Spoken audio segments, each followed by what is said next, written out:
Ողջույն բոլորին եւ բարի գալուստ Get Ready with Sona-ի նոր էպիզոդին։ Այսօրվա մեր էպիզոդի հյուրը Կարինան է, բալետի արտիստ եւ բոլորիս կարծում եմ երազանքներ եղել, հատկապես մանկության երազանքներ եղել դառնալ բալետի պարուհի։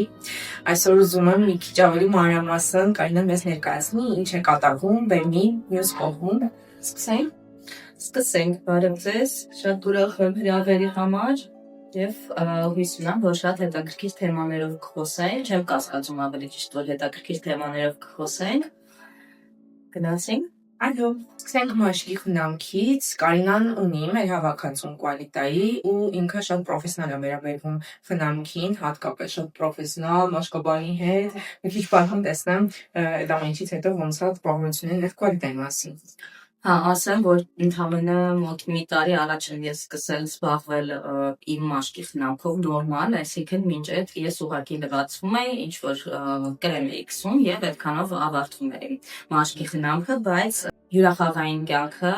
շատ մեծ հետք թողեց իմ մաշկի որակի վրա, որովհետև ես ամեն օր անում էի գրիմ եւ այդ գրիմը ուղղակի սպանում էր իմ մաշկը, քանի որ շերտեր մեյքափի ու ոչ այդքան լավ մեյքափի։ Դրա համար ես շատ սկսեցի խնամել թանկարժեք այդպիսի բաներով, պրոդուկտներով եւ որ ասեմ շատ մեծ փոփոխություն եմ զգում այդ թանկարժեք պրոդուկտներից հետո սուտ կլինի, բայց Quality-ն փորձելուց հետո ես անկեղծ շատ զարմացա, որովհետև նախ պրոդուկտների բազմազանությունը, շատ տարբեր պրոդուկտներ էին եւ իրանց համ տեսքն ագեղեցիկ, համ օգտագործումը բարձա, տուփի վրա գրված է, ինչից հետո է պետք օգտագործել, ինչը իմ պես չայլիկների համար, այլն երևի չի հենց թեյնիկների համար, բայց երբեմն շատ մարդիկ չգիտեն ուղղակի որ պրոդուկտը որից հետո պետք օգտագործել, այդ ամեն ինչը շատ բարձ էր եւ որակի մասին ուզում եմ ասել, որ շատ արագ է մաշկը ընդունում բոլոր պրոդուկտները, այսինքն պետք չի ժամերով սպասել մինչև կչորանալ հաջորդը կսելու համար եւ մի քանի օր եմ օգտագործել դեռ, բայց արդյունքը ակնհայտ ես զգում եմ, թե մաշկի որակը սա ավելի փափկացել, սենց փայլը ավելացել եւ հա, անկեղծ ես չէի սպասում, որ հայկական արտադրանքի նման պրոդուկտներ կարող լինեն ու հաստատ հիմա խորհուրդ տալու բոլորին։ Շատ ուրախ եմ, հատկապես նման պրոֆեսիոնալ խնամքին ամեն ինչին վերաբերող մարդուց նման կարծիքը անսահման կարևոր է։ Շատ ուրախ եմ, հենց ինչ նշեցի, դրանց վրա մենք իսկապես աշխատել ենք, այսինքն այդ կետերը քննարկել ենք մեր մասնագետների հետ, միշտ նշել եմ, որ ուզում եմ ինքը թեթև լինի, այսինքն եւ շատ ֆունկցիոնալ լինի, բայց մաշկի վրա ծանրություն, նման ազդեցություններ ամենուրին չունենան։ Ու շատ ուրախ եմ, որ ստացվել է։ Իմ դեմքին մի քանի տեղ հայտնվել են նժդիկներ, ես արդեն օգտագործել եմ մեր փրկիչ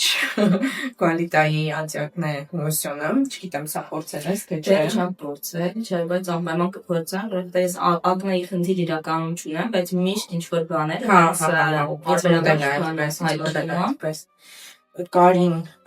խնդրում եմ պատմի, ոնց է սկսել քո ճանապարհը բալետում։ Դե սկզբում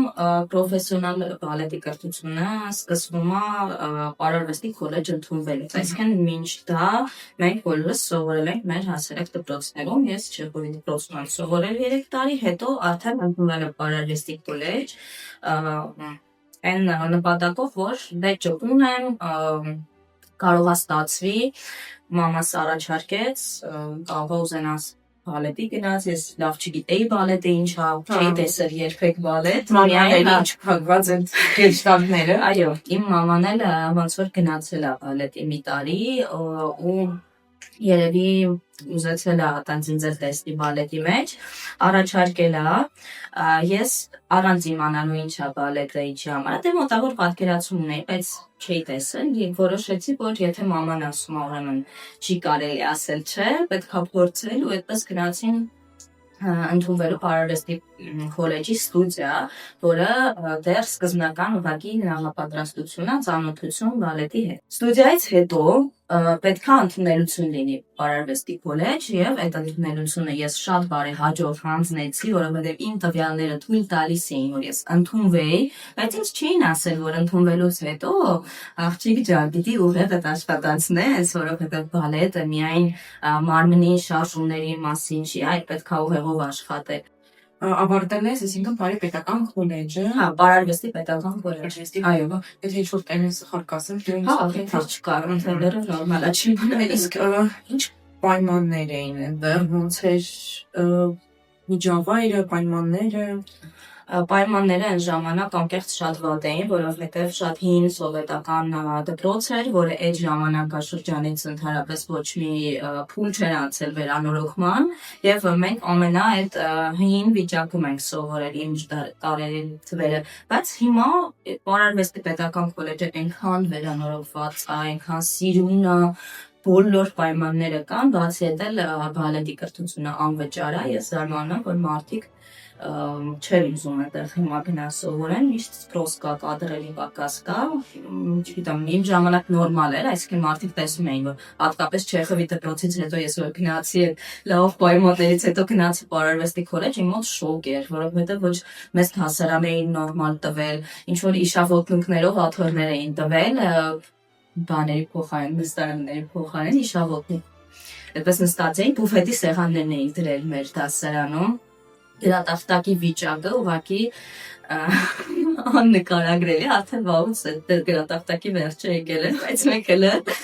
սովորում էինք այդպես։ Մի խոսքով այդպես պայմաններ Խանգարում էին պայմանները այդտեղ։ Հա, խանգարում էին իհարկե, որովհետև օրինակ բալետի համար մեզ ստիպում էին դասական բարի դասաժամին, որ մենք այն մի հատիկ կուպայներով եւ մի հատիկ այդ զուգակուպայով, ուրիշ ոչ մի բան չհարկվի։ Հələ փոքր տարիքում անգամ այդ զուգակուպան չկա, ցած մեր ոտքերը եւ մասիկներ։ Եվ դա պատկերացրու, որ չկար նորմալ ջերմություն։ Ջերմություն էին դեկտեմբերից, իսկ նոյեմբերի արդեն ցուրտ էր, հատկապես այդպեսի կուպալնիկներով, որ մենք վազվզում էինք, ասենք գոնե որ տաքանայինք մի քիչ, պատուհանների անցքերը լավ չէին փակվում, այն որ սկոչով կպցնում են, այդ վիճակներ, սկոչով էին կպցնում, հետո տոպրակ էին քաշում, հետո փայտեր էին կպցնում, ու այդ փայտերը մեր դասատուն հանում էր պատուհանների վրայից, մեր վրա ջատում խփելով։ Շուտ եմ ասում։ Հա, տղենքին հատկապես, այդ փայտերը, որ պատուհանը վրա դնում էին, ասենք հանում էին, այդ փայտը խփում էին ոտքերին։ Հիմա չեն անում նման բան, մի վախեցեք ձեր երեխաներին անել։ Հիմա adekvat են վերաբերվում երեխաներին, դարաշրջանը փոխվել է, բայց այն ժամանակ դա օքեյ էր, ծնողների համար օքեյ էր, որ մեզ խփում են, ասենք։ Դրա համար այնպեսի պայմաններ դա իհարկե հոգեբանորեն շատ մեծ անդրադարձ է ունեցել եւ իմ դասարակցիների ուսեցիների կյանքում, որովհետեւ փոքր ժամանակվանից քեզ ստիպում են, որ դու դառնաս մեծ մարդ, արդեն շատ լուրջ ես, դու գործ ես անում, ամեն օր գալիս ես աշխատանքի այս միջավայրներ։ Իսկ արդյոք դա օրինակ բռնություն համարվում է, թե չէ, արդեն այս մեծ տարիքում որի հետ ես նայում արդյոք դա Հա, ես հիմա համարում եմ, որ դա բռնություն է եղել,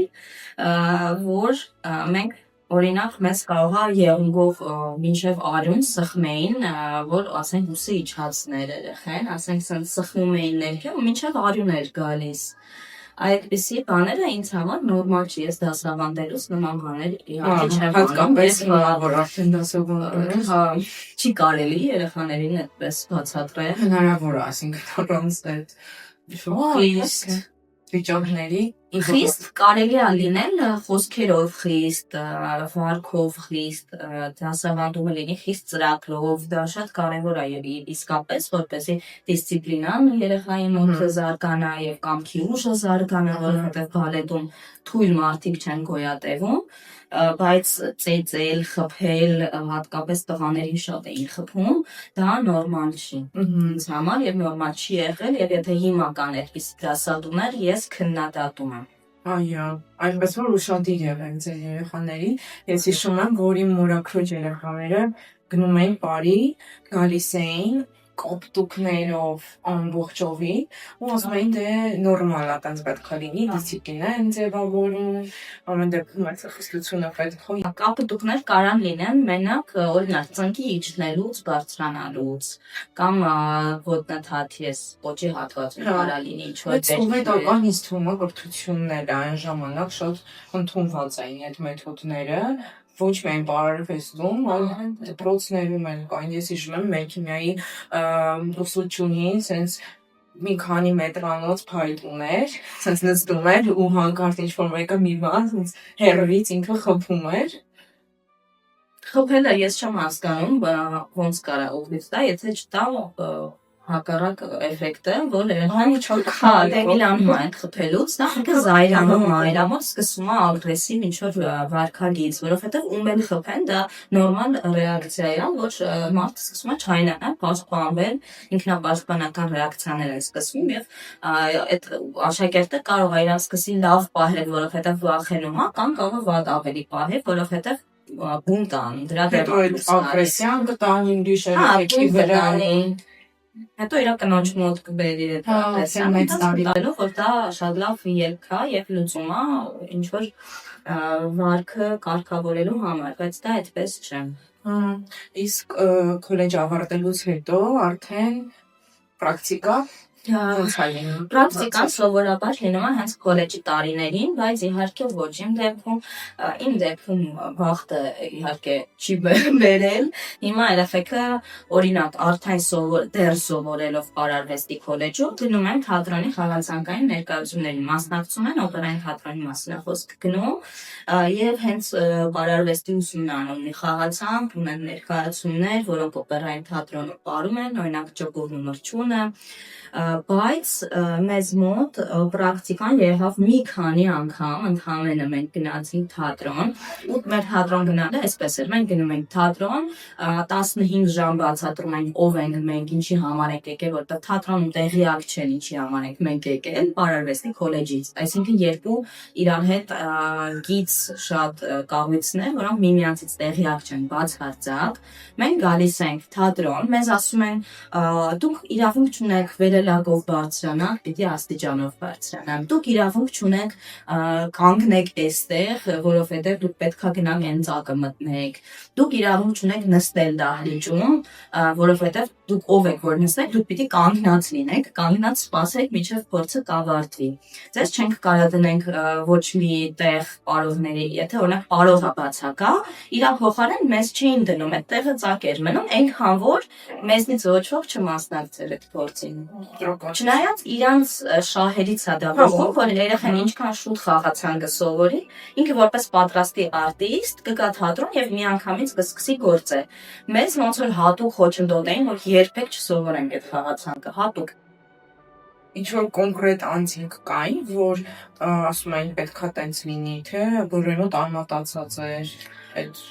վերաբերմունքը։ Այդ անձինք կարելի ասել դրանցից ոչ ոք էլ չմնաց այդ մարդկանցից, որովհետև բոլորը շատ տարիքով մեծ մարդիկ էին, այսինքն ես տեսա այն սերունդը, որը արդեն իր հեսա վերջացավ, բոլորը մահացան ճիշտ ասած, այդ մեծ մեր լեգենդներն էին կենթանի, որոնք որպես արտիստ ես կարծում եմ նրանք կենթանի լեգենդներ են, իսկապես մենք բոլորս շատ հարգում էինք իրանց, բայց այդ մարդկանց մեջ կային իհարկե մասնագետներ, որոնք իրենց թույլ էին տալիս, օրինակ այդպես շփվել արտիստների հետ, ու այդ շփումը փոխվում էր ըստ քո հաջողությունների։ Օրինակ դու հենց դարար մենակատար, քո հետ ավելի լավ էին սկսում շփվել, բայց եթե դու դեռ կորտե բալետում ես, նոր ես եկել կորտե բալետ, քեզ ամեն ինչ պիտի այնպես անեին, որ դու հանկարծ քեզ լավ չզգաս այդ թատրոնում, հանկարծ կոմֆորտ չլինի, քո մասին հանկարծ չմտածի ինչ որ մեկը, որ դու ուրախ ես, շփվում ես, երջանիկ ես։ Շոկահարվում անուղղակի այն իրական կողմից, որը որ թաքցվում է, ամեն դեպքում չենք իմանում, էլի մենք գալիս ենք տեսնում ենք այն սիրուն բալետը, որ կա վենում, որ դրա հետևում, այսինքն պրակտիկայի շրջանից սկսած նման խտրականություններ էին կարելի ասել լինել։ Հա, բայց դրանք շատանում են, ինչքան դու մեծանում ես եւ հենց դա ես ավելի լուրջ մարդ, շատանում է արդեն ոչ թե ուղղակի փորձավարն է քեզ ասենք փորձում վիրավորել կամ ուղղակի ինչ որ ուսուցիչ, այլ արդեն գնում ենք վերև դեպի ղեկավար, տնօրեն եւ այլն։ Արդեն այդ մակարդակի վրա սկսում են ինչ որ ձեռնարկել այսի բաներ, որ դու էլի քեզ կոմֆորտ չզգաս։ Դու չզգաս, որ դու ազատ ես այս մասնագիտության մեջ, որ դու ունես քո մտքերը, քո մեկնաբանությունը կարող ես տալ ես դերին ներկայացման, սահմանափակումներ ունենա ու ճնշում լինի, բայց հոգեբանորեն ճնշում։ Այդպես։ Դու հետո անցար աշխատանքի ամեն դեպքում Հա, օպերայի թատրոն։ Հա, օպերայի եւ բալետի թատրոն ես անցա աշխատանքի, երբ որ 2 տարի արդեն համարյա անցել էր իմ ավարտելուց հետո, սովորաբար երեխեքը հենց ավարտում են 2-3 ամիս հետո իրանց վերցնում են աշխատանքի, բայց ես էլի այնպիսի շրջանում էի եկել, որ մեզ մոտ ոչ ոք չէր զբաղվում, ոչ գեղարվեստական ղեկավարներ տեղյակ մեկով են, չնայած մենք գնում ասում էինք, հաջորդ օրին դու մոռացավ մեր մասին, գնում էինք տնօրենի մոտ, տնօրենը կզբաղվենք, բայց 2 ամիս հետո տնօրենը փոխվում էր։ Գնում ենք նոր տնօրենի մոտ, կզբաղվենք, մոռացավ մեր մասին։ Հետո ինչ որ սկսվեց թատրոնում, այդ մեր երկրում որ հեղափոխություն սկսվեց, օպերային թատրոնում է հեղափոխություն սկսվեց, այսինքն սկսվեց պայքար աթոռի համար։ Եվ երբ որ այդ պայքարը ավարտվեց եւ նշանակվեցին նոր գեղարվեստական ղեկավար եւ այլն, թատրոնում ուղղակի ոգեշնչվելով երևի որ կարելի է միախմբվել եւ միահամուռ ուժերով օրինակ ինչ որ մեկին պաշտոնից հանել, այդպես արեցին, ստորագրահավաք հավաքեցին, արտիստների մեծ մասը ստորագրել էր, որ մեր ղեկավարին հեռացնենք, բայց ես չկարողացա ճիշտն ասած ստորագրել, չնայած ինձ ամեն աստծոր, երբ ես բարում էի աշխատում այդ շրջանում, ամեն աստծոր մեր առաջատար արտիստներից մեկը գալիս էր եւ նստում էր բարում եւ սկսում էր իմ ուղեղին կաթացնել, որ ես բանանեմ ստորագրեմ ղեկավարի դեմ, որ իրան հայրենացնեմ ու ես չստորագրեցի, որովհետև ճիշտն ասած չէի ուզում խառնվել նման խաղերի մեջ, ես արտիստ եմ եւ ինձ չպետք է ուզի ոչ քաղաքականությունը երկրում, ոչ քաղաքականությունը թատրոնի ներսում։ Դա իմ ոնց որ թե աշխատանքի մեջ չի մտնում։ Այսինքն դու տարիներով սովորում ես, դասարծավել, դառնում ես պատրաստի կադր, պետք է արդեն գնաս, տարես թատրոնում օպերայի, ու քեզ չեն թողում, խոչընդոտում են, քեզ համար խնդիրներ են ստեղծում, բայց դու անցար ամեն դեպքում այդ ամենի միջով, չնայած որ զուգահեռ նաև նշեցի, որ աշխատում էիր լրիվ այլ տեղ։ Հա, ես սովորում էի համել ու որ զգում էի, ասենք, թատրոնում ինչ որ ամբիս վիճակը, ավելի շատ սկսեցի ուսման վրա իմ ուշադրությունը շեղել, ընդունվել էի թատերական ինստիտուտ, երկրորդ կուրսի միանգամից ընդունվել։ Ու այտենց շատ խորացել էի ինստիտուտի կյանքի մեջ, որպես բեմադրիչ էի սովորում ու ինքս փորձում էի ինչ-որ բեմադրություններ անել, մասնակցում էի ուսանողական այդ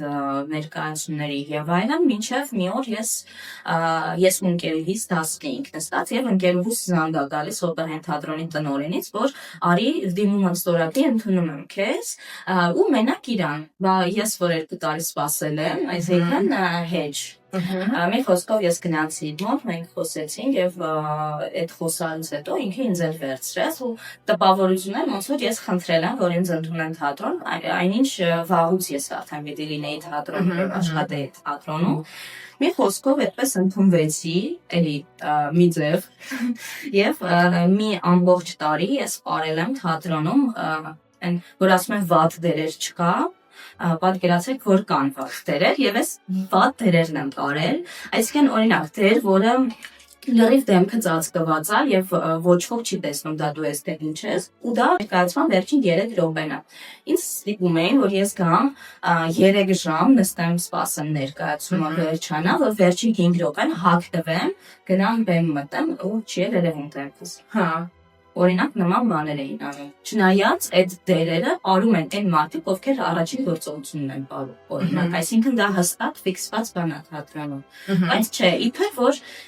կամաց մտնեմ թատրոնի խաղացանք, բայց ես 2 տարի եկել եմ ուղղակի թատրոն եւ խաղացակը անգիր գիտեմ, միևնույնն է նման բաներ են անում։ Ինչու հաշված քո նախկին այդքան տարիների փորձը սովորական երեխաների նման, դեռասերի նման չես ապրել, էլի, անցել ես այդ բոլոր շատ դժվար կտանքներով, որ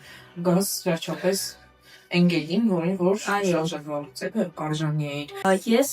շատ իրականում այդ մի տարին ես այդ վատերերը ապարելուց հետո շատ չայնացած էի, որ ոչ մի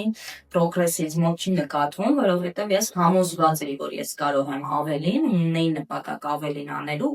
ու շատ էի ես պարապում, այսինքն իմ աշխատանքի ժամերից դուրս ես մնում էի թատրոնում, պարապում էի ու շատ այդպիսի երեխեք շատ կան ու հենց հիմնական, հենց իրանց աշխատանքը չի նկատվում, որ ամենից շատ նտանջվում։ Եվ ես որոշեցի նորից գնալ մեր ղեկավարի մոտ ու խնդրել, որ միգուցե վերանայեն ինչ եմ ես պարում, որտեղ եմ զբաղված, գուցե ինչ-որ դերեր կլինեն։ Դերեր չէ, ես անգամ դերեր չէի ուզում։ Ես ուզում էի ուղղակի ինչ-որ օրինակ, որ 6 հոգով եմ պարում, կամ 4 հոգով եմ պարում, այդ ռուսերեն шестерка, четверка սենց են ասում, այդ դրանք էի ուզում, որ գոնե մի փոքր ես սպորտի բալետից առաջ գնամ, որ կամաց սենց զարգանա ու մեր տնօրենը, ես չգիտեմ ոնց դա ստացվեց, ինքը բավականին անկախատեսելի մարդ էր եւ ասեց հիմա էլ ինքը ինքը չէ նա չէ, ասաց, որ կարող ես Կիտրիի դերավարը պարել Դոն Կիխոտ բալետից, ես 19 տարեկան էի ժամանակ, իսկ դա, որ հասկանաք, իմ արած բոլոր ներկայացումներից մինչ օրս ամենավարդ դերակատարումն է, այդ դերը, ինքը 3 գործողություն է, 3 շատ տարբեր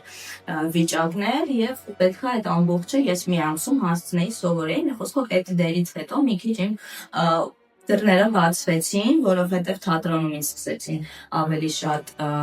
հարգել կամ գուցե մտածել, որ ես արդեն ուժեղ սապերնիկ եմ, հայերեն մրցակից եմ ու սկսեցին մի քիչ ուրիշ ծավ ինձ վերաբերվել ու մի քիչ դերերս շատացան, բայց օրինակ ես կարեի մի օր բարեի Անուշ օպերայում ծառի դեր, հաջորդ օրը ես գլխավոր դերը դուրս գայի օրինակ բալետի մեջ ինչ-որ։ Ու այդպես, ասենք, ես 4-րդ կարգի արտիստ էի, այդ ամենացածր կարգն է։ Եվ այդ 4-րդ կարգով ես կարողա պարեի գլխավոր դեր։ Այդ մի քիչ խառն է վիճակը, հա։ Այսինքն չկար այն վիճակը, որ այսպես ստաբիլ զարգանային, ոնց որ կարիերան սկզբից շատ վատ էր, հետո մի պահ շատ լավ էր, բայց վերաբերմունքը միևնույն է։ Ինչ ձևեր արտահայտվում վերաբերմունքը, ինչ բաներ կային, որ օրինակ կոնկրետ sense հասկանում էի, որ քո անձի հանդեպ, նոր արտիստի հանդեպ դրականություն կա օպերայի Դե իրականում նոր արտիստների հանդեպ միշտ կա խտրականություն, բայց խտրականությունը սկսվում է այն ժամանակ, երբ տեսնում են, որ դու գիտես խոսել, դու ունես քո կարծիքը սեփական, դու կարող ես արտահայտել քո սեփական կարծիքը կամ կարող ես դրանով կիսվել սոցհարթակներով։ Եվ երբ ես հասկացա, որ իսկապես ինձ ինչ որ չեն ուզում հանգիստ թողնել, ես իմ կյանքը ապրեմ այդ թատրոնում գործունեություն ծավալեմ, երբ Ռոմեո Ջուլիետի պրեմիերան էր սպասվում եւ չգիտեմ ոնց ստացվեց, որ գլխավոր աֆիշի վրա ես էի եւ կային եւս մի քանի աֆիշներ բոլոր կազմերով, 4 կազմեր ընդհանուր եւ ես օպերայի վրա փակցված, հա, շենքի վրա նկարները կան եւ նաեւ հենց այդ շրջանում ռեբրենդինգ էր եղել թատրոնում եւ այդ ռեբրենդինգի դեմքերից մեկը նույնպես ես էի, իմ նկարը նաեւ կար Մաշտոցի այդ աֆիշների շարքում, այդտեղ 2 աֆիշ կար իմ ներկայությամբ եւ կար ամբողջ թատրոնի վրա աֆիշներ։ Մի խոսքով այդ աֆիշները ես նկարում եմ, գցում եմ Facebook եւ գրում եմ, որ շատ շուտով օպերային թատրոնում սպասվում է Շեքսպիրի ամենահայտնի ողբերգությունը եւ գիշերը 12-ին ինձ զանգում է թատրոնի տնօրենը, ամբողջ թատրոնի տնօրենը, այսինքն ոչ իմ օպերային թատրոնի տնօրենը Facebook-ով զանգում է։ Եվ ասում է Բալիկ ջան, պետք է հեռացնես քո գրառումը, որովհետեւ մենք Շեքսպիր չենք պրոպագանդում, մեզ մոտ Պրոկոֆիև է Եվ ես ապշած ճիշտն ասած, որովհետև այդ ժամանակ ես արդեն ոնց որ թե ավարտել էի սցենարը դրամատուրգիական բաժինը, թե սովորում էի դե, ու իմ համար Շեքսպիրը բնականաբար շատ ավելի կարևոր տեղում էր, քան Պրոկոֆիևը։ Պրոկոֆիևը երաժշտության կոմպոզիտորն է։ Եվ ոնց որ բալետները ասելուց մարդիկ առաջինը նշում են կոմպոզիտորին, օրինակ Չայկովսկու, Կարապի լիճը, բայց դա նորմալ է, որովհետև առաջին հերթին դա գրվել է հենց այդ բալետի համար այդ երաժշտությունը։ Հա, Պրոկոֆիևն էլ է գրել Ռոմեո Ջուլիետի համար, բայց Ռոմեո եւ Ջուլիետ ներկայացումը ունի իր կյանքը նաեւ թատերական աշխարհում, ոչ թե օպերային թատրոնում, որպես բալետային ներկայացում, եւ ասում որ դա Շեքսպիր չի, ինքնաբար դա աբսուրդ էր շատ մեծ, որովհետև Ռոմեո եւ Ջուլիետը դա Շեքսպիրը առաջին հերթին։ Եվ ինձ դիտում են ջնջել այդ գրառումը, ես նկարները թողնում եմ գրառումը ջնջում եմ ու հասկանում եմ, որ այդ օրվանից սկսած ամեն ինչ արվում է, որ ուղղակի հետևեն իմ գործունեությանը, ինչով եմ ես զբաղվում, ուր եմ գնում, ինչ եմ գրում, մեկնաբանություններ եղել է, որ օրինակ screenshot են արել, նույն տնօրենը screenshot է արել իմ մեկնաբանությունը կապված օպերային թատրոնի հետ, որը շատ լավ մեկնաբանություն էր, ես այնտեղ պաշտպանում էի, բայց միևնույն է փաստը, որ հետևում էին ինձ, շատ ակնհայտ էր։ Օրինակ screenshot-եր անում, ուղարկում էր ուրիշ ղեկավարի, այդ ղեկավարը ինձ էր ուղարկում, որ մեկնաբանություն տար ինչ-որ, որ ապրես, որ թատրոնի մասին լավ ես խոսում, բայց դա նորմալ չի, կարծիք տնօրենը դրանով զբաղվել էր, թատրոնը թողած ընկել էր ինչ-որ աղջկա հետևից, ինչա գրում, այո, ու ինչա գրումի հետ կապված, ես չդիմացա եւ հարցրեցի ինչն էր խնդիրը այդ Ռոմեո Ջուլիետի պահով, եւ ինձ ասացին, որ ոչ մի խնդիր չկա, ուղղակի դա մեր գովազդային արշավն, ամեն գովազդային արշավը հենց Պրոկոֆիև նշելով են գանում, որ մարդիկ հասկանան սա ուղղակի ներկայացում։ Քիչ ժամանակ անցավ ու ես հասկացա, որ չէ, դա որ ասում եմ gaslight, այ դա էր ոչ թե որ ես էի հորինում, այսինքն իմ իրականությունը փոխում էին, համոզում էին, որ չէ, ինձ թվացել է, ես սխալ եմ հասկացել, սխալ եմ մեկնաբանել, բայց իրականում, այսինքն կողքից հետո նայելով ես հասկացա, որ չէ, դա կապված էր հենց իմ անձի հետ եւ իմ գործունեության հետ։ Իմ մտքերի, իմ ինտերվյուների, որոնք ես տալիս եմ։ Ինչ եղավ այդ պաստարի հետ օպերայի վրա հակցել։ Պաստարի հետ շատ հետաքրքիր պատմություն եղավ, որը մինչ օրս այդպես լեգենդները ասում են, որ այդպես է եղել, ես գիտեմ ինչ է եղել իրականում։ Ուրեմն ինձ ուղարկում է PR բաժնի ղեկավարը, ինձ ուղարկում է նկար, որի վրա գրած է, որ տոմսեր վաճառված են, եւ դա առաջին կազմում ապարող արտիստների նկարն է, եւ խնդրում է, որ կիսվենք ստորի բաժնում, ես գրում եմ, օքեյ, չեմ կիսվում, որովհետեւ ճիշտ չեմ գտնում դրանով կիսվել, իմ նկարները չեն, ես այդ ներկայացման մեջ ընդհանրապես զբաղված չեմ մասնակցում, ուրիշ արտիստներ են, եւ ես չեմ ուզում իմ լսարանին խառնել, ուրիշի նկարը դնել, ուրիշ օր նշել, իրանք այդ օրը գնան, մտածելով, որ ես եմ պարում, բացի ես չեմ պարում, նման բան շատ է լինում թատրոնում, էլի։ Եվ երբ որ արդեն ես նորից են ինձ գրում, որ Կարինա ջան, կիսվում ենք այս ստորիով, ես հարցնում եմ դա պարտադիր է, թե ըստ ցանկության հնարավորություն տալով, որ պատասխանեն ըստ ցանկության, որտեղ պարտադրել չի կարելի նման բան։ Ինձ գրում են, որ իհարկե ըստ ցանկության։ Ես լավ անկեղծ եւ ազնիվ պատասխանում եմ, որ այդ դեպքում եթե ըստ ցանկության է, ես կսպասեմ իմ ներկայացման տոմսերը կսպառվեն, ես դրա մասին անպայման կհրապարակեմ։ Եվ ինձ ասում են, որ Կարինա ջան, դու թիմային աշխատել չգիտես, մենք թիմ ենք, մենք միմյանց պիտի օգնենք, դա լավ չի, քո գոլեկաների հանդեպ դու անհարգալից ես։ Իրանց հորինած, այսինքն ես անգամ այդ մտադրությունը չեմ ունեցել։ Դրանից սոցիալական հարթակն է, դու ես որոշում ինչ անես, ինչ հրապարակես։ Հա, ես եմ որոշում եւ ես ոչ մի անգամ ոնց որ բան չէի գրել թատրոնի մասին, ու հակառակը մաքսիմալ գործում էի գովազդել թատրոնի խաղացանկը։ Բայց ինձ արդեն երբ որ գալիս է իմ օրը ներկայացման, որ բոլոր տոմսերը սպառվում են, դրա մասին ոչ մի հրապարակում չի լինում։ Ես ինքս եմ որոշում, որ կհրապարակեմ, գտնում եմ այդ նույն նշանը sold out-ի, նկարի վրա եմ դնում եւ այդպես post-ում եմ ու բոլոր արտիստները սկսում են կիսվել, մտածելով, որ դա թատրոնի հրապարակվում է, այն իմն է, եւ դրա մասին տեսնում է թատրոնի ղեկավարը, դա տեսնում է եւ հաջորդ օրը ես մտնում եմ Facebook եւ տեսնում եմ, որ օպերային թատրոնի էջից իմ բոլոր նկարները, որոնք կապված էին Ռոմեո եւ Ջուլիետ բեմադրության հետ, բոլորը ուղղակի ջնջված են, գոյություն չունեն, նույնիսկ այն նկարները, որտեղ ես զույգիս հետ եմ։ Այսինքն զույգիս նկարներն են ջնջել ու հրապարակել են միայն զույգիս նկարը ու գրանցա Ռոմեո ու Ջուլիետ։ Այսինքն փորձել են ինչ-որ տենց իբր պատժել ինձ, ես զույգիս եմ գրում, որտեղ դա Իրանն էր վերաբերում, որ այսինչ հարցը ինքը ասում է, որ այդ հարցը կլուծի, մենք գնում ենք թատրոն ու ես թատրոն գնալուց նկատում եմ, որ այդ մաշտոցի վրայի աֆիշները, որտեղ ես կամ, չկա։ Այսինքն բոլորը կա, մենակ իմը չկա։ Դատարկ կա, ծակ այդ նկարը կա, ես ցույց կտամ։ Ծակ տեղ։ Ես գնում եմ թատրոնի մոտ եւ տեսնում եմ գլխավոր աֆիշը տեղում է, որի վրա ես եմ, բայց դիմակով եմ, երևի լավ չի երևում, դեռ դրա համար թողել են։ Իսկ այն աֆիշը, որտեղ ես լավ երևում եմ, դա ուղղակի գոյություն չունի, հանած է։ Այսինքն նույնիսկ սիմետրիայի համար չեն թողել, որ գոնե գեղեցիկ թատրոնի տեսքը լինի, այդպես հանել են լրիվ։ Դու շարունակում ես աշխատել։ Հա, ես իմ պրեմիերայի օրն եմ եկել, որ պրեմիերա վարեմ Ջուլիետի ձերով։ Եվ ես նորից զույգիս հետ եմ շփվում, իմ զույգը ասում է, որ անպայման այս հարցը կլուծի, ինքը խոսում է ղեկավարի հետ եւ նորից ինձ զանգում է, ասում է Կարճան, գիտես, մի անհանգստացի, իրականում ոչ մի լուրջ բան չի եղել, ընդհանրապես քամին փչել, տարել է այդ աֆիշը։ Հա, հենց իմը, հենց Իրանը, հենց իմ զույգին, այսինքն իմ զույգի մասներ չեմ կանարել։ Երևի հրապարակ, ասած հյուսիսային բողոքայով թռել է, գնացել է հրապարակ, այնտեղ հավաքի տարել է։ Չեմ գտել այդ աֆիշը, երևի այսքան պստիկ պասպորտի նկար էր երևի, բանը չէ, 15 մետր։ Ես գտել եք Կարինայի աֆիշը եւ թաքցնում եք։ Control վերադարձրեք։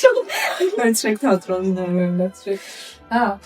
մի խոսքով, այդպես չգիտեմ, իմ զույգը հավատաց թե չէ, հետո մենք իրականում կատակներ էինք այդ թեմայով անում, որ տարել են, քամին տարավ փչեց,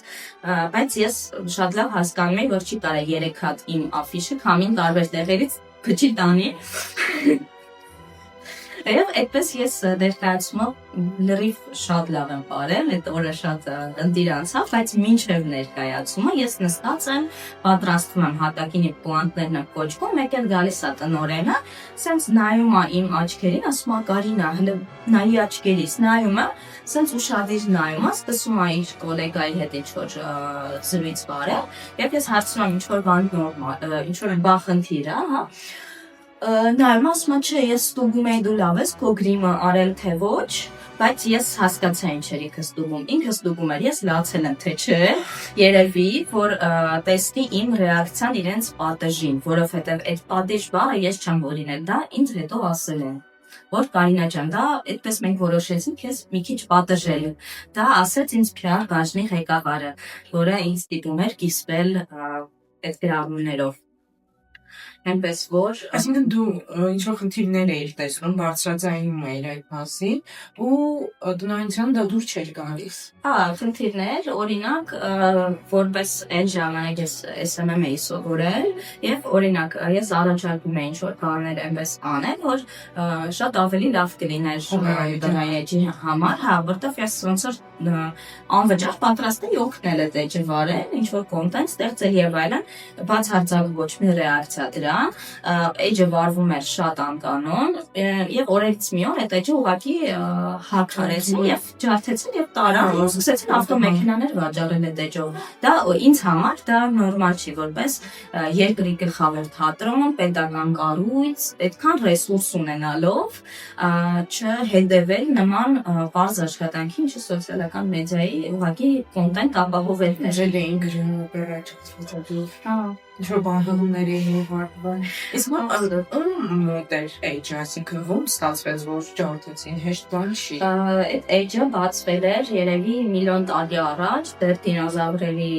դարաշրջանում եւ բացվել էր աշխատակիցներից ինչ-որ մեկի անձնական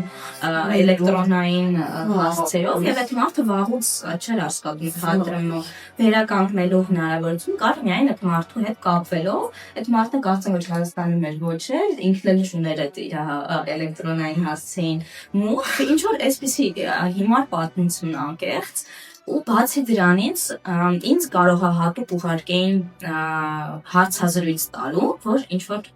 բանի մասով խոսենք թատրոնի օրինակ ռադիոյում հարցազրույց որ ներկայացնեմ ինչ ա մեզ սպասվում եւ այդ հարցազրույցը հետո իմ քրտերից գալիս է որովհետեւ ես կարող է անկեղծ էի շատ Եվ այդ անկեղծությունը բացարձակ ոչ գնահատվում էր, ոչ էլ բնականաբար ինձ դրա համար կարող է նկատողություն հասներ, ինձ ակնարկներով հասկանցնեին, որ կարդացել են կամ լսել են այդ հարցազրույցը եւ գոհ չեն, որովհետեւ ինչ որ բան այն չեմ ասել, այսինքն ոչ թե այն չեմ ասել, այլ չեմ ասել, ես պաշտում եմ թատրոնը, ես թատրոնով ապրում եմ, շնչում եմ այդ թատրոնով, այդ թատրոնը ինձ ամեն ինչ տալիս է, հաց է տալիս, ջուր է տալիս, այդ ամեն ինչ ես չեմ ասել, որովհետեւ դա այդպես չի եղել։ Բայց որ այդքան դու ռեսուրս էի իրոք ծախսում։ Հա, ես տան նման Այո, տուններ ես ապրում էի թատրոնում, իսկապես դա այդպես էր, բայց որ հատուկ չէի անում, դա նրանից էր, որ մեր խաղացանքներ այդպիսին մեծ զբաղվածություններ մեծ ու իմ վրա շատ մեծ պատասխանատվություն կար, որպես արդեն մենակատարված ես շատ ներկայացումներ էի վարում եւ ես նաեւ գտնում էի, որ արդեն ես ունեմ ինչ-որ բաներ խոսալու իրավունք, որովհետեւ ինչ-որ բաներ կարող է ինձնից փոքր տարիքով արտիստները ասեին օքեյ լիներ, իսկ ես ասեի օքեյ չլիներ, որովհետև ես աղջիկ եմ, բայց տղեկը կարան ասեմ, որովհետև տղեկի մոտ ախպերություն է ղեկավարների հետ, ախպերություն է փորձավարի հետ, ախպերություն է տնօրենի հետ, իրանք իրար հետ քեֆերի են գնում, իրար հետ սեղան են նստում, իսկ ես մարդով ինքը իր կյանքով է ապրում, իրանք չունի ոչ մի բան ասելու, որովհետև ես ընդհանրապես աղջիկ եմ, ընդհանրապես չգիտեմ, այդ տարիքում ես արդեն բավականին մեծ էի մնացածից, սերնդից այսպես ասած, բայց միևնույն է իմ կարծիքին կարող ասեին ինչի ես դու առհասարակ եք խոսում, ինչի համար, կարիք չկա, լուր քո գործը արա, ոչ մեկ ոչ մի բան չի իմանան հանկարծ։ Դե Հայաստանում շատ տարածված է, որ այն նման համակարգերում ոչ ոք այն իրավունք չունի, վախենում են, որ կկորցնեն աշխատանքը ու չեն բարձրաձայնում խնդիրների մասին, դրա համար է որակը մենք տեսնում ենք, թե ինչքան վատ հարացած է, ինչքան լավ է նվագում նվագախումբը, այս վերջին անգամ Սպարտակն էի գնացել նայելու, մենակատարը աղջիկը անընդհատ ընկնում էր, անհատ հետ էր մնում երաժշտությունից, ու սենց շատ խնդիրներ, որ հասկանում էի, որ նորմալ չի, մեկ անգամ չի դա տեղի ունենում, հասկանում ես, որ ունենք արտիստա, իհարկե հնարավոր է, որ նման դեպքեր լինեն, բայց ընդհանուր վատ որակի բարը իսկապես երևի է։ Ու կարող է լինի դա արտիստի մեղավորությունը չլինի, որ ինքը անընդհատ ինչ-որ բան չի ստացվում իր մոտ, դա շատ հավանական կարա լինի նրանից, որ արտիստը գերհոգնած է, համապատասխան փորձերի ժամ չի հատկացվել բեմական փորձ, չի հատկացվել համապատասխան զույգ, չի եղել օրկեստրի հետ փորձ, օրինակ, չի եղել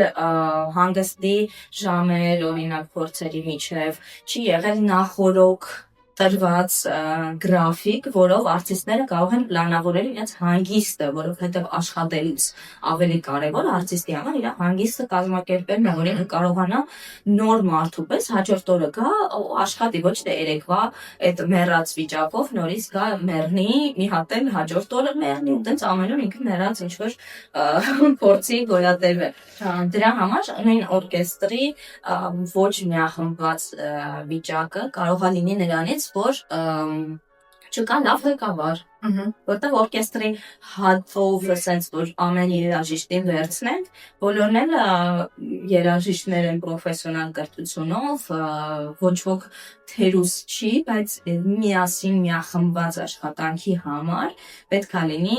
լիդեր, որը կկարողանա բոլորին հավաքել, միախմբել, որ միահամուռ ուժերով որակի ձգտեն մարդիկ, ոչ թե գնան մենակ քանակի հետևից։ Դրա համար այդպես ես էլ եմ ունեցել վատ ներկայացումներ, որտեղ ոչ մի բանի մոտ չի ստացվել, դա կարա իսկապես լինի գերոգնած վիճակից, կարա լինի նրանից, որ ես մի ամբողջ շաբաթ ներկայացում եմ բարել, այս վերջին իմ ներկայացումն է ու արդեն հոգնած վիճակում եմ ես ամենավաղ, դրա համար մարդիկ գալիս են ու երբեմն տեսնում են վատ որակի ներկայացում։ Փոխանցող արտիստներ Փոխարինող արտիստներ սկսեցին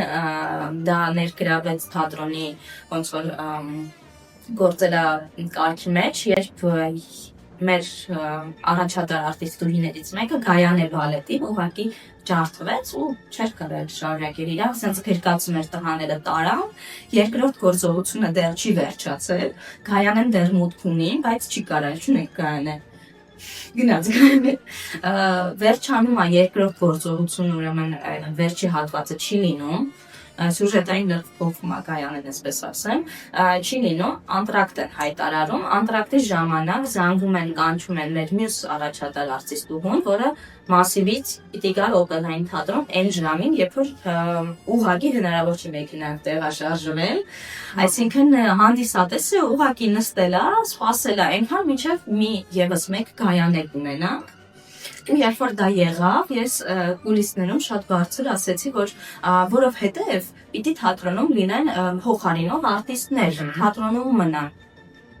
Ինչին մեր ղեկավար ասեց, որ Կարինա ջան, շատ լավ միտք է եւ հուշագիր ինչ արեց մեր ղեկավարը։ Սկսեց կազմեր փոխարինող, ոնց որ կազմեր նշանակել եւ ով էր միշտ փոխարինում։ Իհարկե ես։ Որպես երևի պատիժ իմ երկար լեզվի համար, որ հանճարեղ միտք ասեցի, որ բոլոր թատրոններում այսպես թե այնպես կա փոխարինող կազմ, չգիտեմ ինչի օպերային թատրոնում չկար։ փոփոխությունը եղավ ի վնաս քեզ Յոգուտ թատրոնին, Յոգուտ թատրոնին եղավ, ամեն դեպքում ես էլի ուրախ էի, որ նման բան եղավ, ու ես ոնց որ թե հավերժ չեմ, ես դուրս եմ եկել թատրոնից, բայց փոխարինող կազմեր մինչ օրս գործում են, դա շատ կայֆ բան է, որ դու գիտես, եթե քո հետ մի բան պատահի, քեզ ինչ որ մեկը կարա փոխարինի, ու հանգիստ կարող ես ներկայացումից դուրս գալ, ոչ թե քեզ ավելի ցավեցնելով կամ ավելի վնաս հասցնելով, որովհետև երբեմն լինում է փոքրիկ վնասված հաստանում արտիստը ու հենց այդ պահին լավ կլինի դադարել, որովհետև եթե մի քիչ էլ ուժ գործադրի, այդ վնասվածքը շատ լուրջ հետևանքներ կունենա։ Ու անգամ եղել է, որ ես գրված չեմ եղել փոխարինող կազմի մեջ, բայց ինձ առանձին զանգել են, խնդրել են, որ ես թատրոնից չգնամ կամ թատրոն, որ ուղղակի կանգնած լինեմ հյուրիսներում, որովհետև Կարինա ջան, մենք քեզ վստահում ենք այս արտիստը կարող է իրան մի բան լինի, մենք զգում ենք, որ ինչ-որ լավ չի ինքը։ Մեկ է, եթե մի բան լինի, դու ես փոխարինելու, ոչ թե ով որ գրած է փոխարինող։ Ինչի։ Երևի, որովհետև ստուգում էին փոխարինող կազմերը, ճիշտ ասած դերհավ չեմ, բայց երևի չի կարելի էլի անընդհատ նույն մարդուն ամեն անգամ գրել, որ իրանք էլ չմատնեն իրանց։ Դրա համար հիմա սա էլ ես համոզված եմ, եթե այդ մարդկանց ինչ-որ մեկը նայի, ասելու է, ես հորինում եմ այս ամեն ինչը, որ նման բան չի եղել, ինձ մի անգամ դա հասկացրել են արդեն, երբ որ ես իմ ղեկավարին գնացի, ասեցի ինչի են իմ հետևից ընկել տնօրինությունը, ինձ ասեցին աղջիկ ջան, բայց դու ով ես որ քո հետևից ընկնել։ Իսկ այդ ամեն ինչը, որ տեղի է ունենում հոգեզ չերթվում։ Հենց դա, որ ինձ ստիպում էին մտածել, որ ինձ այդ ամեն ինչը թվում է, որ աֆիշը հանել են, այդ իրանց իրավունքն է, որ աֆիշը ուզում են դնում են, որ աֆիշը ուզում են հանում են, նման բան չկա, որ հանեցին քեզ պատժելու համար կամ հանեցին, որ քեզ ցավեցնեն, դա թատրոնին ձեռք չի տալիս, այսինքն թատրոնը ինքը իր որոշումները ինքնուրույն է կայացնում, անկախ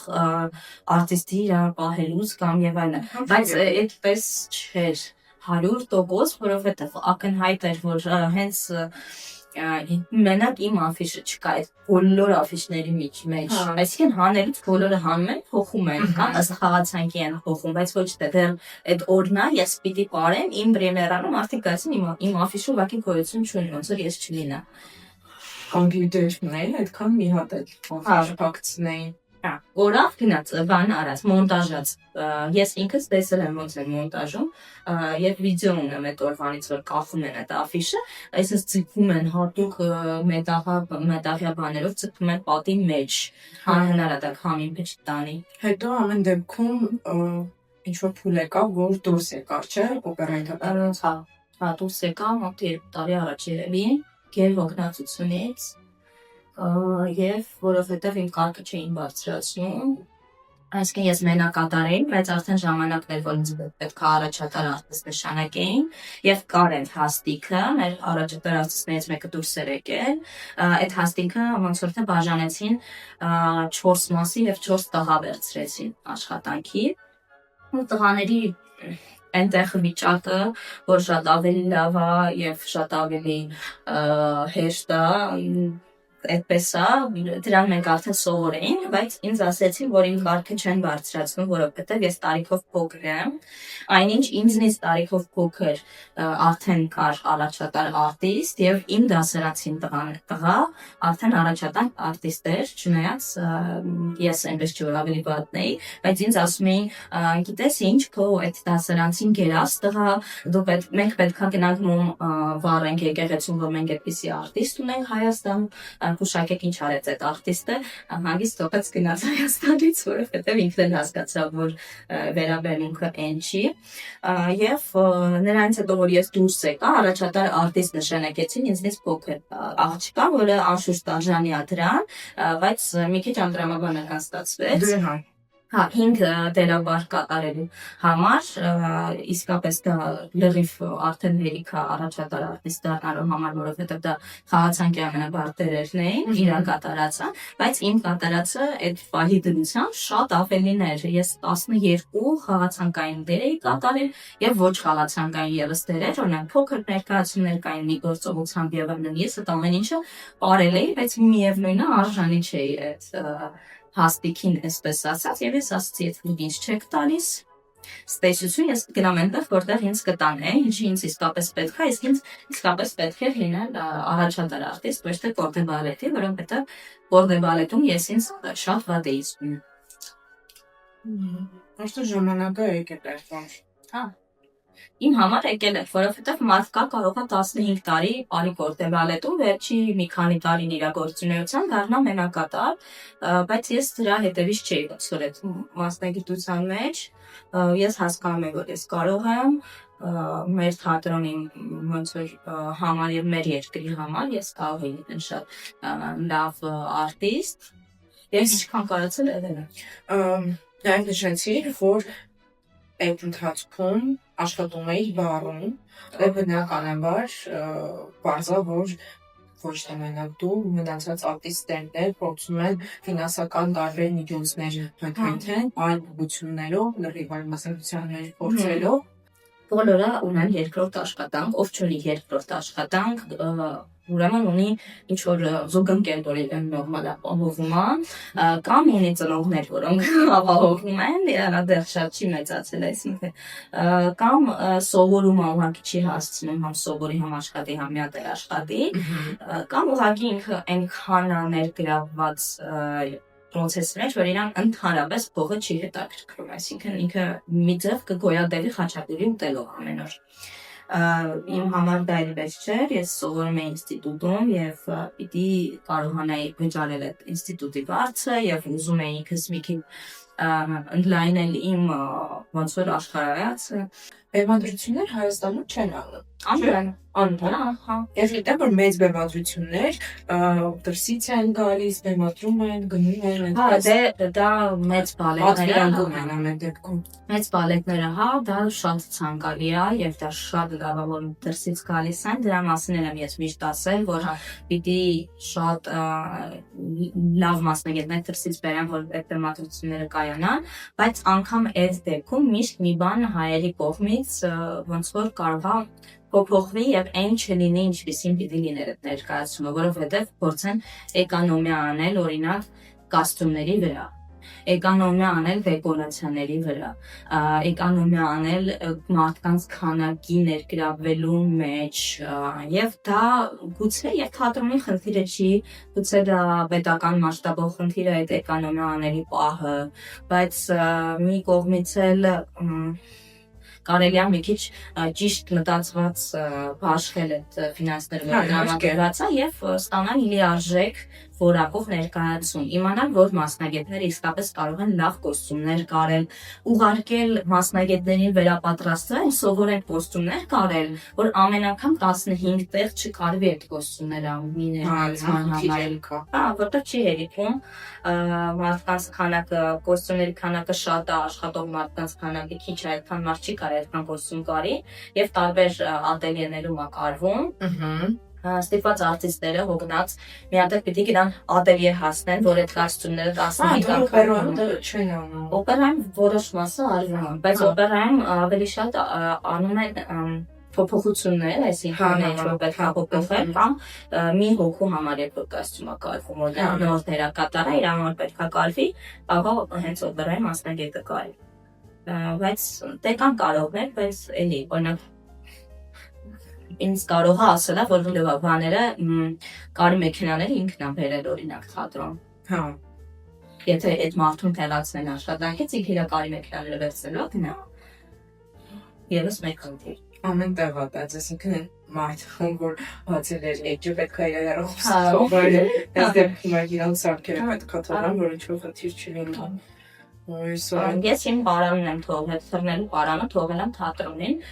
որովհետև Ջուլիետի կերպարում այնտեղ կա որ պարանով է թռնում, շատ թեթև էի պարանը սարքել, վերջի օրը ես եմ բերել իմ անձնական օգտագործման պարանը տվեմ, որ դրա վրա փաթաթան, ես դրանով պարեմ ու բոլոր Ջուլիետները հետո այդ պարանով եմ պարել։ Ես ինձ կոստյում եմ կարել, որտեղ չկար կոստյում։ Ես ինձ գլխազարդ եմ սարքել, որտեղ գլխազարդը գլխարատ էին արել, սարքել օրինակ։ Բոլորին գլխազարդերը ես եմ սարքել։ Հա։ Չկար թատրոն, ոչ մի հնարավորություն։ Ստիպված արտիստները գնում են ուրիշ աշխատանքով են զբաղվում, չեն կարողանում կենտրոնանալ հենց թատրոնի վրա։ Հա, օրինակ մեր տնօրենը ասաց, եթե մենք ձեր աշխատավարձը բարձրացնենք կդադարեք տաքսի քշել, տղաներին աղացին, տղաները ասացին չէ, որովհետև այդ ժամանակի ընթացքում իրանք ավելի շատ են միևնույն աշխատում, երբ գոնե հանգստանում են մարդկանց հետ են շփվում տաքսի քշելուց, որ մի քիչ լիցքաթափվեն ու միևնույնն շարունակում են կողմնակի աշխատանք կատարել։ Դու դուրս եկար թատրոնից ու քո կարիերան հիմա շարունակում ես էլի բալետում, բայց ես փորձում եմ շատ հյուրախաղերի մասնակցել, գնում եմ տարբեր երկրներ,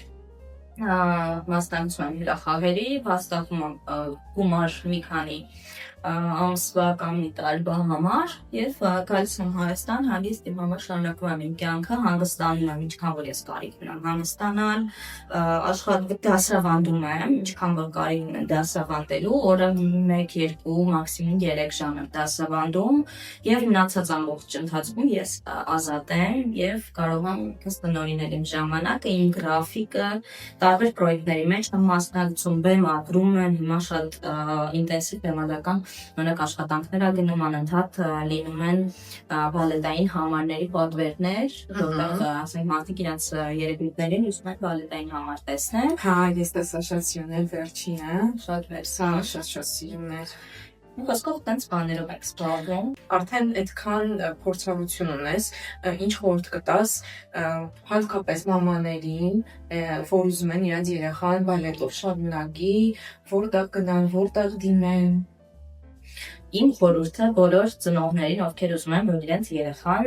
զբաղվի բալետով, առաջին խորհուրդ հարցնել երեխային, արդյոք ինքը իսկապես ուզում է զբաղվել բալետով, թե դա ձեր ցանկությունն է, որը դուք ուզում եք կապել ձեր երեխային, մինչև երեխան ինքը չուզենա սովորել, ես հավատացնում եմ, ինքը ոչ մի հաջողության չի հասնելու այդ մասնագիտության մեջ։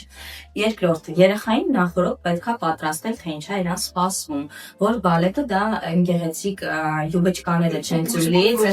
ուժ վիճակը գոյություն չունի ուղղակի,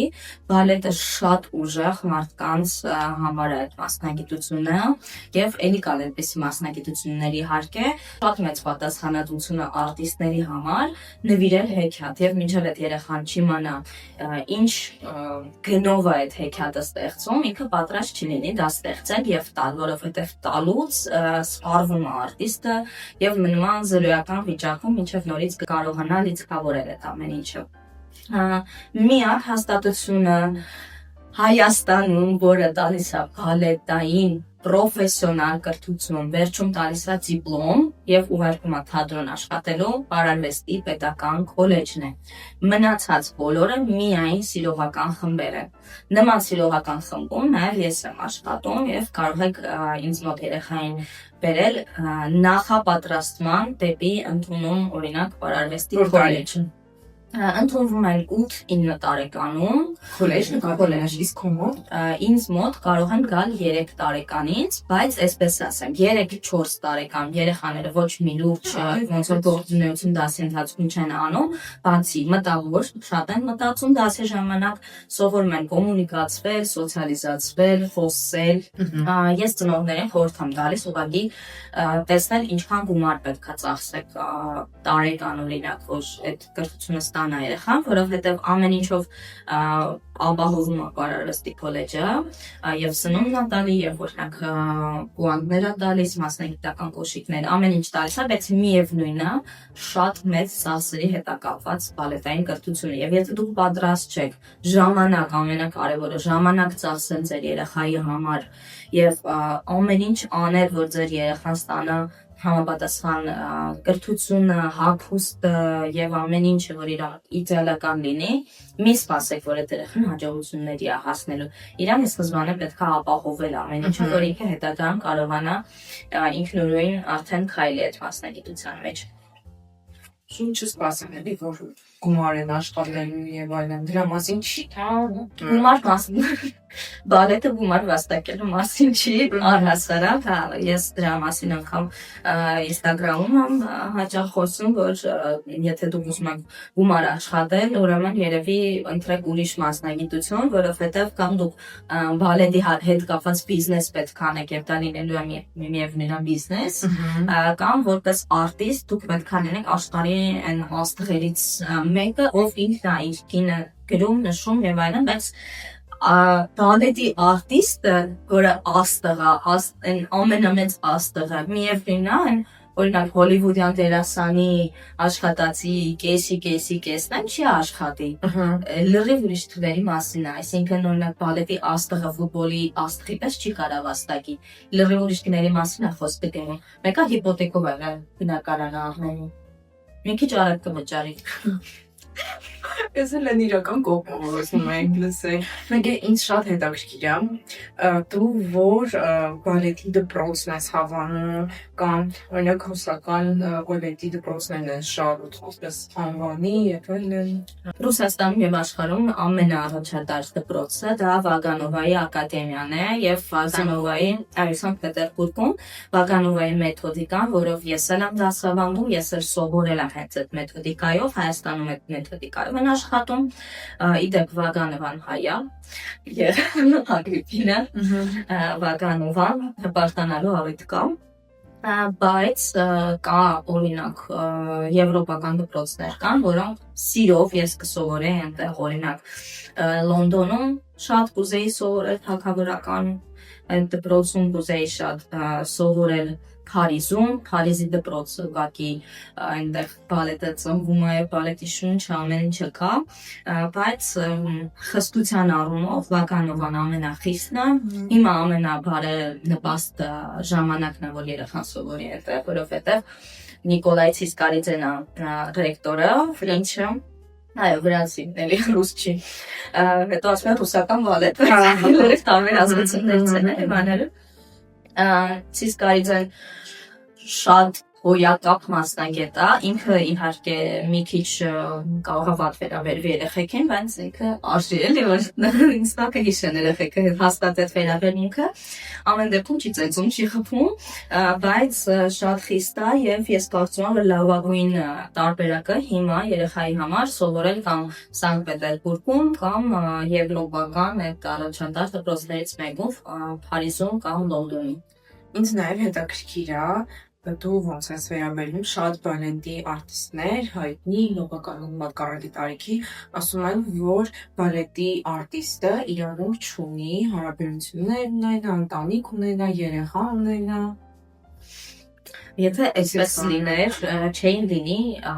որը ասում են ինքնուսներ ասում են բալետնի դիեթի, բալետային երեխաներ։ Այդ առանձին մի հատ տերմին է այն երեխաների մասին, ովքեր մեծանում են թատրոնում, որովհետև իրանց օրինակ երգիծողներ բալետի արտիստ են եւ հավատացում կարող եք գալ օպերային թատրոն եւ տեսնել ինչքան երեխական, չնայած հիմա ոնց որ ասում են tuition տալ երեխեքին ներսնելն է, այդ է։ Ասենք մաման ուշ պիտի տանի երեխան գործնի, եթե հետո չի կարա վերցնի։ Երեխաները շատ են ծնվում բալետի արտիստներից, լուրջ բալետի արտիստի համար երևի դա այնքան երանելի շրջան է հախի լինելը, որ ինքը կարա հանգստանա վերջապես։ Դա երեխա պահելուց հանգստանում են բալետի արտիստները, ոչ թե հոգնում են։ Եվ շատերը կան, որ բավականին ուշ են վերադառնում դեգրեդից, բայց կան, որ հենց ունեցան, երկու ամիս հետո գալիս են նորից պարապում են։ Պատրաստվում լինի ֆիզիկապես։ Չէ, իհարկե չէ, բայց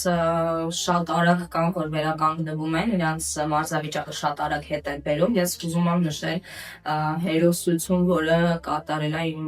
գոլեգա Սյուզաննա Փիրոմյանը, որ երեխային ունենալուց ամիսներ հետո, մի ամիս հետո ինքը վերադարձել է արդեն որ պարապի, թե 40-ն էր հանց որ երևում, որ ինքը արդեն պարապում էր եւ իրանք մեկնել են Մարինսկի թատրոն, Գայանե բալետը պահելու եւ այդ կարգավիճակում Գայանե բալետը ծայր կարողացել է Սյուզին տարել։ Երեխա ունենալուց անմիջապես հետո դա նմանվան հնարավոր չի ուղղակի։ Շատ մեծ հերոսություն է, այդ ծնողի կնոջ օրգանիզմի համար եւ այդ ամեն ինչը կարողում են ոնց որ բալետի համար Մարինյան թատրոնում ելույթ ունենալու համար հաղթահարել այդ բոլոր ցավերը, ամեն ինչ հաղթահարել, որ կարողանաս պատված լինել։ Դու մի հարաբերություններ ունես։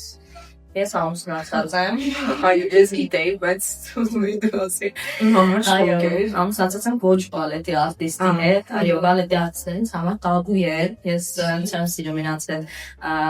չեմ սիրել երբևէ հարաբերություններ կազմել բալետի արտիստների հետ, որովհետև շատ ինքնասիրահարված են մեր տղաները բալետի արտիստ։ Շատ չէ, շատ են մտածում բալետի մասին եւ հետո ինչպես ասացինք բալետի շնորհիվ լավ փող չես կարող աշխատել։ Չէ, project manager-ը մասնագիտությամբ, բայց հիմա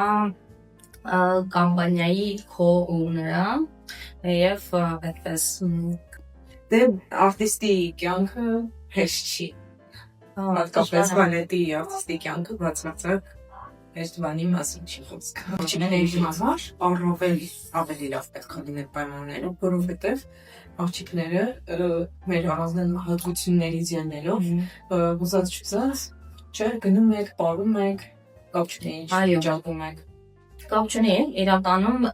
պետք է բոլորի համար նախատեսված լինի ինչ-որ օրեր, որոնք կարող են ազատ վերցնել այդ օրերը, որ բարձ պատճառներով, որովհետև չի կարելի օրինակ դաշնային ցիկլի ժամանակ ֆիզիկական ծանրաբեռնվածություն ունենալ, բայց ով որ կարողանում ունենում է, դա ընտրությամբ պետք է լինի։ Եթե կան այդպիսի կարգ, որ կարող ես օրինակ օֆերտներ ու չմասնակցել։ Այն ժամանակ կար, իմ ժամանակ ոնց որ թե չկար արդեն, հիմա չգիտեմ ճիշտ ասած, փոխվել է թե չէ, մի հատ կհարցնեմ աղջիկներից, բայց իմ ժամանակ կարծեմ մի օր կարելի էր վերցնել։ Մենակ մի օր, իսկ ինձնից առաջ եղել է 3 օր։ 3 օրը լրիվ բավարար կազդուրվես, կաս բարես։ Բայց մարդկա հենց այդ վիճակում են պարում ամեն անդուրս տալիս, այդ նորմալ է իրանք։ Վերջում, ինչ կասես, փոքրիկ Կարինային, ով նոր էր սկսում այս ճանապարհը, ինչ խորհուրդ կտաս։ Ես չէ։ Ես ճիշտ ասած արդեն հոգեբանի հետ աշխատել եմ այդ թեմայով եւ ես հասկացա, որ ես փոքրիկ Կարինային կասեի, որ հանկարծ չհանձնվես, որովհետեւ մարդիկ շատ ժամանակավոր են քո շրջապատում եւ քո շուրջը, իրանք անդադ փոփոխվելու են, իսկ դու քո հետ ես միշտ եւ պիտի լինես քո հետ, որովհետեւ եթե դու ինքդ քեզ support չանես, չօգնես, չխնամես քեզ, ոչ ոք դա չի պատրաստվում քո փոխարեն անել։ Դրա համար փոքրիկ Կարինա, խնդրում եմ, չհանձնվես եւ միշտ առաջ դու լավագույնն ունես, ապրես պարտանում քեզ։ Շատ ապրես, շատ լավ, անսպասելի, զարգացումներով հաղորդում ունեցանք։ Հուսամ այս հաղորդումը կհասնի համապատասխան մարդկան, համապատասխան տեղեր, այն լսարանին, ով որ կարա հնարավորություններ ունի ինչ-որ բան փոխելու ու իսկապես կփոխվի։ Այս թողարկման ամենակարևոր մեսիջը հենց դա էր, որ կան փոփոխությունների շատ մեծ անհրաժեշտություն ու դրանք պետքա արվեն ամենաառաջին քայլը բարձրաձայնելն է, ինչ համար շատ շնորհակալ եմ քեզ, որ այդքան խիզախ ես, շատ պարտանում եմ քեզնով եւ քեզնով եւ այն փոքր Կարինայով, որ այդ դժվարություններով անցել է ու չի հանձնվել, քեզ լիք հաջողություններ եմ ցանկանում։ Մերսի շատ։ Դու շատ մեծ բեմերի ես արժանի ու ես վստահ եմ, որ կհասնես հաստատ այնտեղ ինչի որ արժանի ես ու դու ուզում ես։ Շատ մերսի հրավերի համար, ինձ էլ շատ հետաքրքիր ու մերսի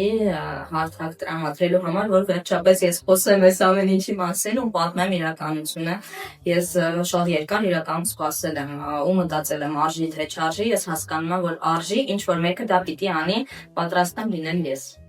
Մերսի։